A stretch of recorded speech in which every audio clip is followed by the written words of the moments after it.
I'm Steve Rose. What sets us apart is that green is not just a buzzword like a lot of people use. Green is an operative word, and it really is easy to do. I'm going to share with you my secrets on how to do this at home. I believe that people want to live this way, they just don't know how to go about it. And that's the whole purpose of the show, to teach you how to do it. I'm going to show you the pathway to green living and organic cooking. Welcome to the Organic Rose. On this episode of the Organic Rose, we are continuing our pizza making adventure with part 2 of how to make the best pizza from scratch. All right. So while it's cooking, what do you want to visit about? Well, getting back to the painting subject, there's one thing that I did kind of want to make sure people were aware of. So a lot of people, they'll have old paint in their garage, and they don't know what to do with it. Yeah, that's a problem. And also, we have paint that we use in our company, but we don't use it all. So what do you do with it? So what California has done is they've got a program that's called Paint Care. You pay a little bit of money every time you buy some paint, and it goes to the program. So if you buy paint at like a major retailer, you'll be able to take that paint right back to that place, and they will take it back. Oh, really? Yeah, they'll take it back, and they'll also take it back if you've got paint in your garage you've had for years. Take it, put it loaded up, and take it down to them. They want it because they don't want it to end up in the landfill or in your backyard or wherever. They want it. What do they do with it? Well, what they'll do with it is, if it's usable, they'll actually make it into big batches, and they'll use it to paint a school or some other building or whatever. Just add some tint to it and they can use it. So it goes to good use. And if they can't, they'll properly recycle it. So that's a really good thing that we have going for us now. So, and it's also good because if you hire a professional painting contractor to come paint for you, then you can be assured that when he's done doing the painting, that's what's going to happen to your paint. It's going to go to where it needs to go. Nice. So, and as contractors, we go through a lot of paint, so that's a lot of recycling. So it's a good thing. How much paint do you go through in a year? Oh, have you even thought about it? I don't even know. I don't even know. Because you paint exteriors, you paint interiors. Yep. You work with stain. That's right. Interior or exterior. That's right. So yeah, you go through a lot of product. Yeah, I do. I go through a lot. Mostly, there's not a lot of stain going on. There still is some staining happening, but it's not as much as it used to be. It's mostly just regular paints, interior and exterior paints. And so that's mostly what we deal with. So there's no, I'm not breathing toxic fumes. You're not breathing toxic fumes. There's no paint thinners or lacquer thinners these days. And that's a relief, frankly, because I went through a long period of time where, you would smell the stuff all day, and it just wasn't good for you. Nobody likes it. No. All right. How's that puppy doing? I'm going to take a little peek in here. Yeah, it's looking good. Yeah. Give it a spin. Yep. Oh, see, it's starting to get some color. Yep, it is.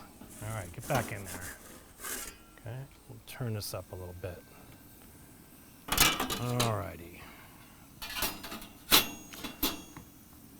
Yeah, that's so good. It's down at 700, so it'll go up to 750. Yeah, it'll be back up there in no time. Have you ever tried doing a pizza at its maximum temp, like 900? Yeah, so if you get this thing going as hot as it'll go, then that's where you'd want to do a thinner crust. So you could do a thin crust, and you just use fewer ingredients. Okay. So the whole thing will just cook really fast. You have to stand by it and watch it, or you'll have a disaster on your hands. But if you have a thicker crust, or medium crust, or a thicker crust, and you have a lot of toppings on it, and you put it in at 900, you're just going to burn the bottom. So that's not good to eat. So anyway, and then and also at the same token, if you're going to go thicker, then you might want to lower down your oven. Okay. If you, I don't know if you've ever noticed, but if you go to a pizza restaurant, you'll see that a lot of their deck ovens go to about 650. So a lot of times they're running them around 600, 650, but they don't go really too much higher than that. If you get the wood-fired ovens, or you get the coal, they go over 1,000. Wow. And those are the ones you see where the guy's standing right there turning the pizza the whole time because he can't take his eyes off of it or you catch it on fire. Right? But also, you can use your own oven and put it up to as high as it'll go. Let it preheat for 8 or 10 minutes. Let your oven get rocket hot as it can go. Probably won't. Maybe you'll get to 550 if we're lucky. So, but let it go to there. Have your pizza stone in there the whole time, or a cast iron pizza pan is even better. Another little trick I just thought of. If you have cast iron cookware, like a big, which we do. Yeah, everybody does, right? So if you have like a big skillet, you can turn it upside down. Throw it in your oven and use the bottom of it for your pizza pan, right? And just cook on top of that. So anyway, so you let your oven get up as hot as it'll go, and then you can cook right in your very own oven, and it'll come out pretty well. If you're going to use, like this pizza has a lot of toppings, so it's going to take a little more time, and you might want to have it more on a lower temperature. So spinning it, you do it during its 8-minute cooking cycle. Yeah. Spin it maybe 3 times? I would say 1 or 2. Okay. Yeah. One mistake that you can make that you shouldn't is when you put the pizza dough, put the pizza in first, the crust hasn't really happened yet. So if you touch it too early, it could still be flexible and you could wreck it. So you need to leave it alone for at least 4 minutes so that it firms up and takes its shape, and you can get a pizza peel underneath it. Once you can do that, then you can start to spin it. And you'll like this one, it's usually like back here is where there's a hot spot. So you know that because you know that oven. And if you've used your oven a couple of times, you'll figure out where you need to put the rack in your oven. If you have your rack down low, you might not get real good top browning on your pizza. So you might want to experiment raising the rack in your oven, raising it until you realize that the crust is coming out nice underneath, and that you're actually getting good top browning as well.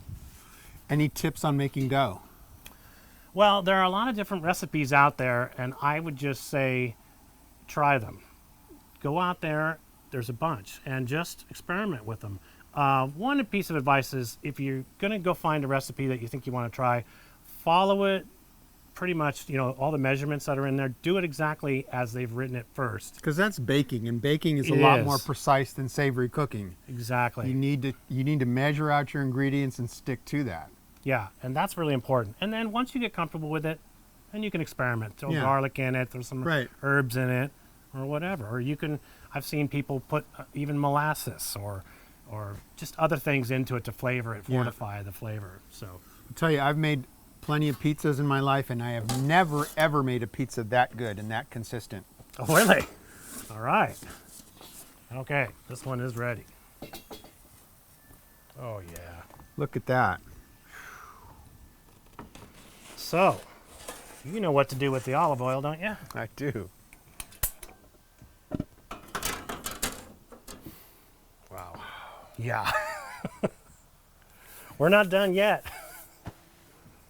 I'll tell you, Sean, after this show gets aired, I bet you'll be having some women calling you. Sean, will you marry me? All right. Well, you heard it. I'll give you my number in the credits. Oh man! See now, look how beautiful that is. Oh, it's gorgeous. Yeah. And it's real. I mean, the colors are very subtle, yet they're contrasting.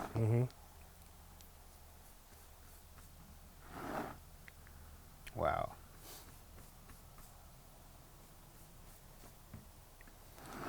Oh yeah. Nice sheen to it. Look at that.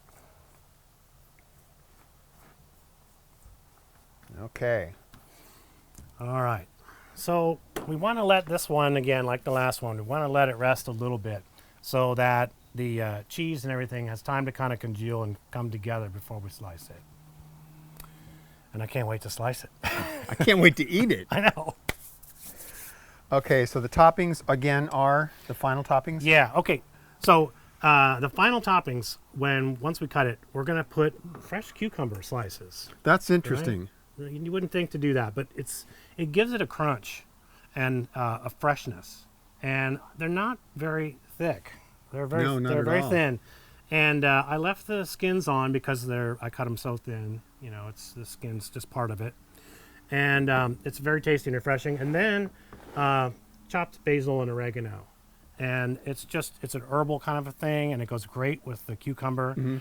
And then, you've got the feta cheese and the olives. There's a lot going on Wow. with a vegetarian pizza, right?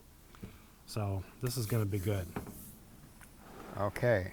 And Steve, what were you saying about when you can do this, maybe we shouldn't order delivery pizza? Oh, so yeah, so you can make pizza dough at home. It's very easy. It's not very complicated. Please don't be intimidated by it. There's several, like Sean said, there's several other recipes out there on the internet that you can source and experiment with them and play with them. But even involve your kids in it to make the dough and stuff, because they can play with it and learn how to make pizza and stuff like that. So you really don't need to order a pizza delivered. I mean, so here comes the pizza guy and he brings you this pizza. You don't need to do that. All you need to do is make your own pizza, and the pizza ordered in goes there. Yeah. I encourage you to make it at home for sure. Yeah. So let's get on with the toppings. What do you think? Okay, I think we can do that. All right, so let's see. Let's get the pan here.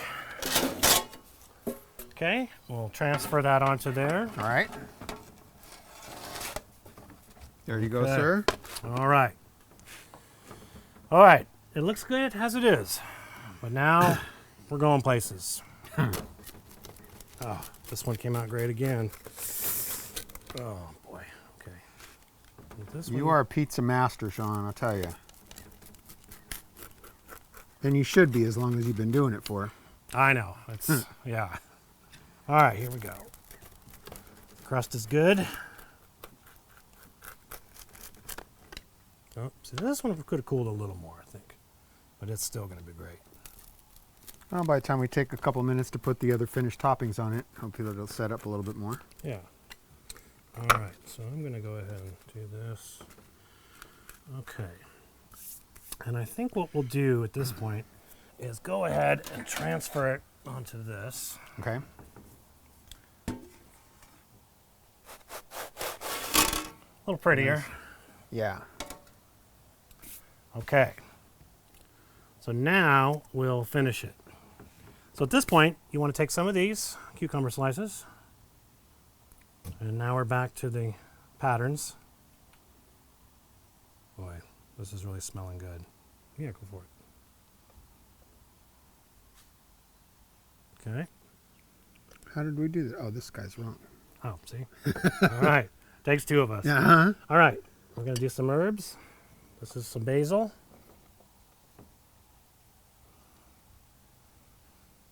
Not too much, you know. Go ahead. You can hit it with the oregano. Nice fresh oregano. You probably grew this stuff too, huh? I did. I can tell. And there you have it. That's it. Mediterranean. It's vegetarian, but oh, it's so good. Oh, God. Oh, boy. I'm going to need a napkin with this one. Okay. You ready? It's hot. Be careful. Is it?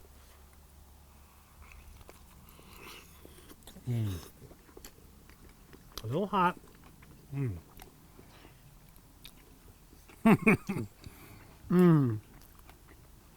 Yeah. And the tomatoes underneath. And I really enjoy the Kalamata olives. They're really good on this one. They really are. That's delicious. I'm going to let mine cool off a second. Mm-hmm. Wow, you can really taste everything. Wow. You can taste the kalamatas, but they're not overpowering. Mm-hmm. You can taste those tomatoes. Mm-hmm. And you're right, the cukes give it a little bit of a crunch, but Yeah. a sense of flavor of the garden. Right. And really, almost all of this can come out of your garden at home. I mean, just about everything. Not everything, but most of it can. Yeah. So, and you can take this recipe and substitute some of the things you like, Yeah. you know? So, And I can taste the fresh herbs in the finish. right. It's nice because they're not too strong. If you were to put it in earlier on the game, excuse me, I think the herbs would be more prevalent, and they're just kind of real subtle here. Right. I know this is hot, but I'm waiting to put another piece I know. in my I know mouth. I'm going in. Oh, man. Oh, boy. Okay, let's set this aside. Okay. There's some crew members here that are wanting to jump into that. What's next? Okay. So, the first ones we made were vegetarian. You know, this one's more of like a garden, Mediterranean style. Okay. So we're going to totally change gears. This next one is really different, and it's a barbecue chicken pizza. It's sweet and spicy. It's going to have ricotta cheese on top of the dough. It's going to have barbecue sauce on top of the ricotta cheese. Then the regular cheese goes down.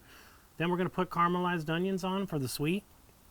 And then the barbecue sauce itself is a little on the spicy. And then we're going to put barbecued chicken that I barbecued. And we're going to put some slices on that. And it's going to have a little dollop of ricotta on it. And it's going to have fresh cilantro. And it's a big hit. It's a good one. That's and like out of the pizza box. This is going to be good. Yeah, this is going to be great. Well, let's get started. Okay. So, Sean. Yes, sir. What do we have here now? Well, we got pizza number 3. And Awesome.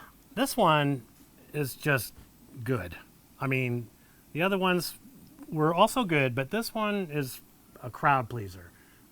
Every time I make this one, people just rave about it. It's not very complicated, but it's just a nice, simple ingredients that really offset each other really nicely. Sweet and tangy, and it's really delicious. So, first thing we're going to do, this one is a little bit different. So okay. Yeah, the other two, we started with the olive oil and the garlic. Okay. Right. Scratch all that. This is going to be totally different. What we're going to do is actually we've got some really nice organic ricotta cheese and a rooster. And we're going to put this on the dough just straight like that. Just kind of spread it around a little bit evenly. Okay. Then I'm going to see if I can spread this a little bit. Yeah, spread's all right. Yeah, it's okay. I think that rooster's heard your pizza, heard about your pizza, and he wants some. Well, this is a barbecued chicken pizza. So, all right. So now, instead of olive oil or pizza sauce or whatever, we're going to take really good barbecue sauce, and we're going to pour it right on there. That smells divine. Oh, it is. So sweet, Right. spicy, a little bit of vinegary. Mm-hmm.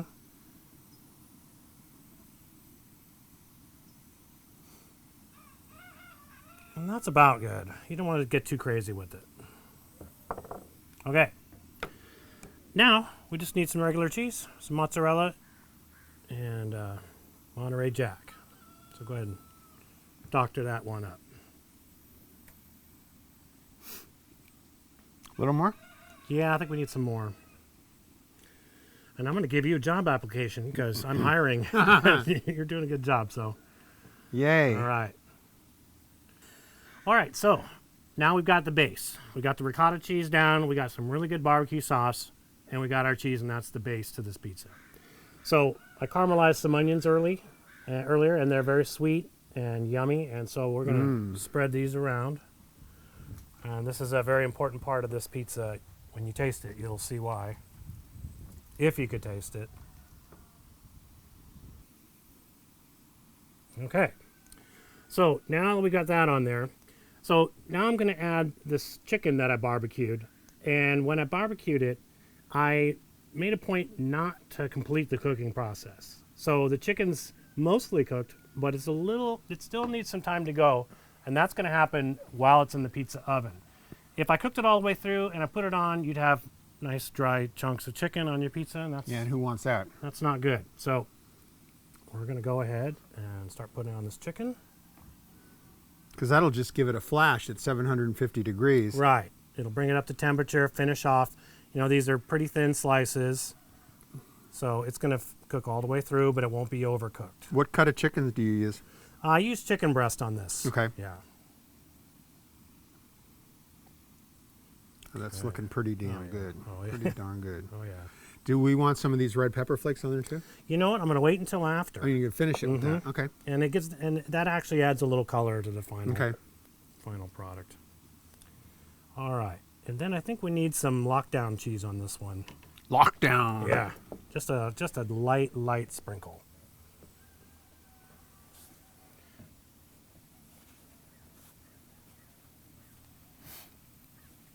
A little bit more. There we go. All right. All right, now this one's ready to go into the oven. Well, What do you think? Is it I ready? think pizza's done. Yeah, Oh, so yes. let's take it out. We got our barbecue chicken pizza here. Can't wait to see it. Oh yeah. Oh, look at that. Oh, look at that steaming. Oh, man. Steaming Freeman. I'm going to All set right. it right over here and this let it thing cool. needs to cool let it down. rest a bit. Yeah, see how it moves already? It is super Got hot. to cool down. Boy. Oh, that smells good. I know. This one is hard because you want to eat it now. Yeah. But if you do, you'll have to go to the hospital for the roof of your mouth. Because there won't be Yeah. any there. Right. All right, so we'll wait. We'll let that cool. Okay. All right, so now we're going to finish this. So it's had time to cool, so it's not going to hurt us and should stay right where I put it when we cut it. Okay. Another masterpiece. Oh, this one I can't wait to sink my teeth into.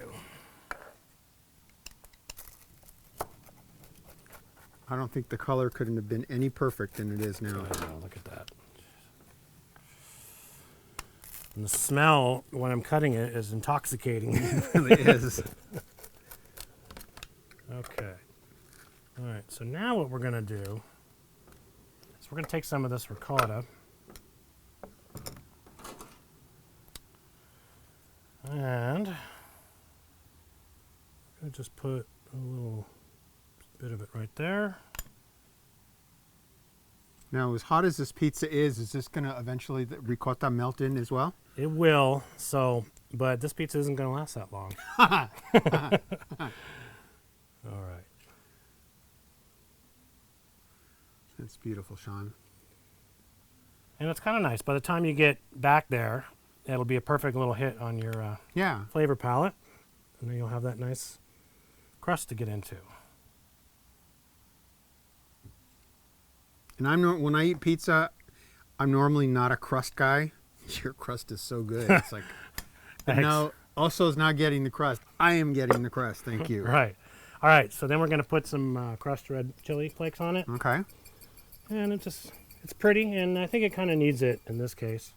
And then with the cilantro, what I want to do is we'll put it on the pie in general, but I like to be artistic about it. There you go So again. I kind of do this, right? Beautiful, Tony is a beautiful. Right. So we'll get that on there. I mean, it looks pretty for a little while, but once people start getting into it, you know, the artwork goes out the window. It goes into your stomach. Yeah. All right, so. That looks very nice. And at this point, I usually have a lot of impatient people going, come on, let's eat. Okay. And I'm just going to put a little pile here. Okay. Or maybe something like that. Yeah. Okay. Well, I think we did it. Amazing. Let's slide it onto a pretty platter. Yeah, that's a good point. Let's do that. And we'll go ahead and recap the ingredients. Okay. Here, let me handle it just in case it comes apart. I wouldn't want it to be your fault. All right. You can fix that. All right. So ingredients. Sweet and spicy barbecue chicken pizza. So we've got the dough. We've got ricotta cheese underneath. Then we've got barbecue sauce for the sauce. We've got regular cheese on top of all that. That was a mix of mozzarella. Yeah, that was a mix of and mozzarella and jack. Right. Yeah, that makes it nice and stringy. And then after that, we do caramelized onions for the sweet. And then we do spicy barbecue sauce on some chicken that we spread all around it. And then we put some topping cheese on it, and you cook it in the oven. When it comes out, we put the fresh ricotta, some crushed red chili flakes, cilantro, and I think that's everything. And this one doesn't stick around long. I'll bet not. Yeah, so, I want to toast to you, Sean. yeah. Well, this is fantastic. Awesome job. This has been a great day. Yeah, thank you so much. And I know you were a little bit nervous in the beginning, but you got in front of camera just like me. I mean, when I start to do something in front of a camera that I love to do and it's my passion, the nerves go away, the butterflies go away, and I just get into my mode and just do my thing. So That's kind of what happened today. yeah, it really did. I really noticed that, and you just adapted well, and the product you put out is amazing. So Yeah, see, it's already starting to melt a little bit. Oh, it is, We huh? better eat. thanks again. You bet. See you next time on The Organic Rose. Next time on The Organic Rose, we discover McAvoy Ranch, where some of the world's best olive oil is grown and produced.